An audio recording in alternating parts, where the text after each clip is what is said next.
শেষ জামানে হাদিস এসেছে যে আখিরুজ জামানে এক মেয়েদেরকে ধরা হবে, মানে মেয়েরা ধরা দিবে না, ধরা হবে, ধরা হবে, পেট কেটে ফেলা হবে, এর ভিতরে যা আছে ওকে বের করে ফেলা হবে। স্পষ্ট টাটকা হাদিস। কেউ দলিল চাইলে আমাকে নক করেন, আমি দিব দলিল ইনশাআল্লাহ। কোন সময়ের জন্য অপেক্ষা করছেন? এই সিজারিয়ান এই ট্রেডিশনটা আজকে থেকে 50 বছর আগে ছিল? আপনার দাদিরা কি এইভাবে সন্তান জন্ম দিয়েছে? তাদের 11টা বাচ্চা হইতো, 12টা 15টা বাচ্চা হইতো, আর আমার একটা দুটোতেই সিজার লাগে। গরু ছাগলের বাচ্চা হয়, আমাদের বাচ্চা হইতে পারে না?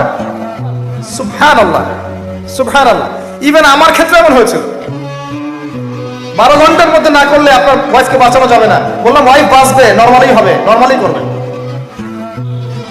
আমি যাই না মাঝে দাঁড়ানো, আলটিমেটাম সময় দিচ্ছে যে সময়ের আগে হবে না, সময় এটা পার হয়ে গেলে সিরিয়াস অবস্থা, মারা যেতে পারে, মরবে না, এভাবেই হবে, করেন। এভাবেই হয়েছে, এভাবেই হয়েছে। কি সমস্যা?